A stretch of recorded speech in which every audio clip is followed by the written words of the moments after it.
Hello guys, how are you? As you can tell, we're at my kitchen table again. And that can only mean one thing. Well, could mean a couple things. I have some things that I got today when I went to Woodcraft. I took a little drive, I figure I would, go get a couple things, look around, see what it's about. So, a couple things that I got while I was there. I'm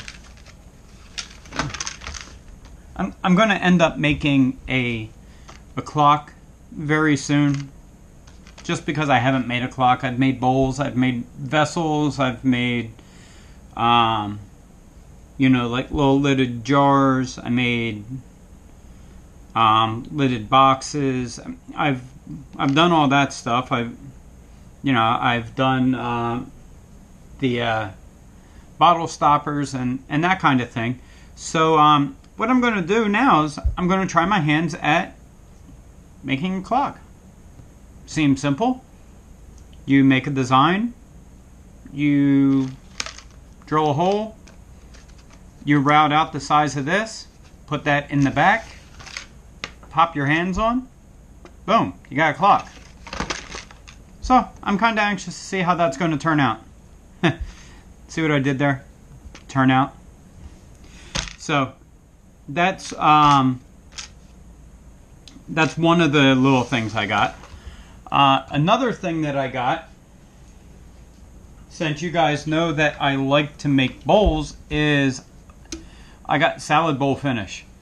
So, this is basically what you use to put on a salad bowl. I mean, it's pretty self-explanatory.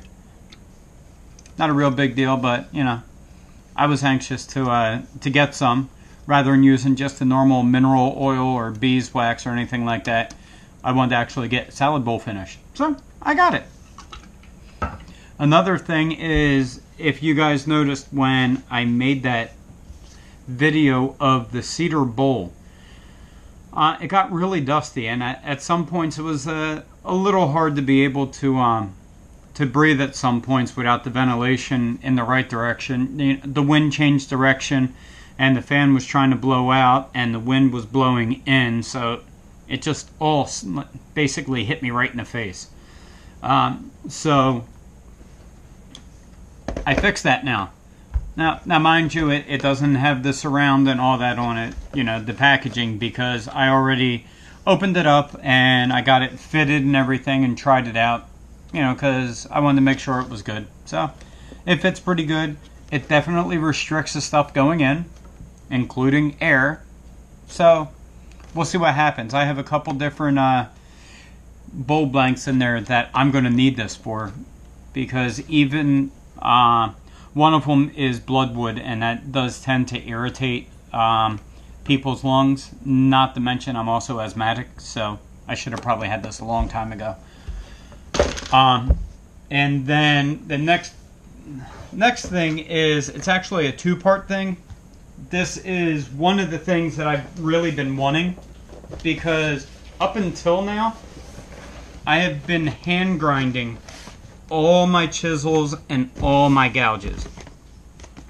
Now, even though I do have a machinist background, sharpening high-speed steel for metal lathes and all that, wood's completely different. If you don't have that good edge or that good repetitive edge, you have to relearn your tool every time you grind it if it's not exactly right.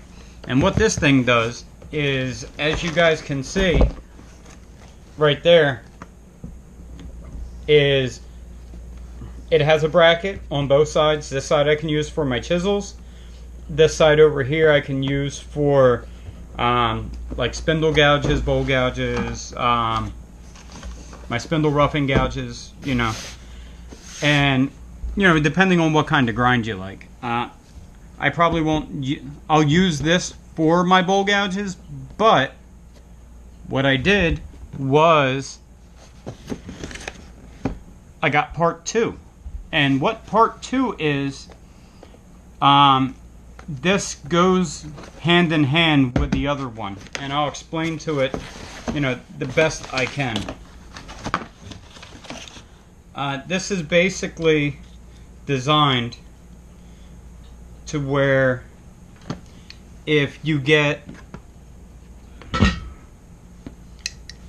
like, let's say this drill bit was where it is. You have a certain distance from here to here, and then you basically lock this down,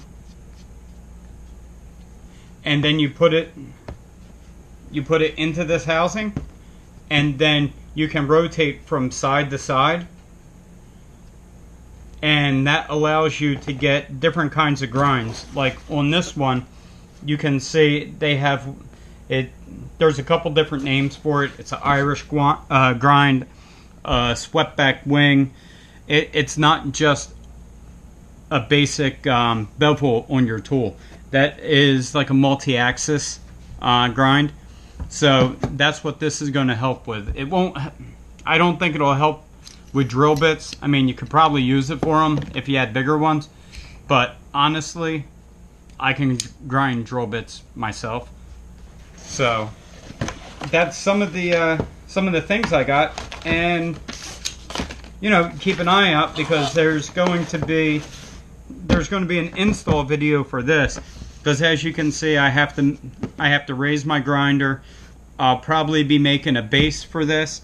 In the beginning, I'll probably just mount it on my table so I can use it, so I can freshen up all my tools, my chisels, all my gouges and everything. And then there will be a full install. I'll probably I'm thinking about making a like a grinder cart, so that way I can keep this with it.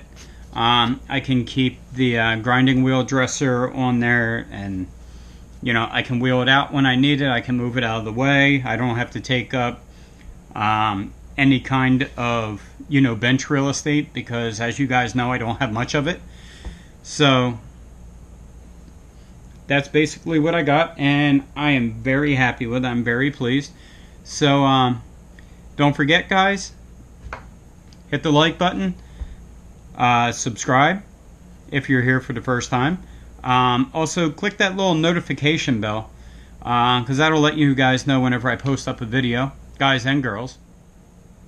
And you know, don't forget, guys, get in your shop, do something with your hands.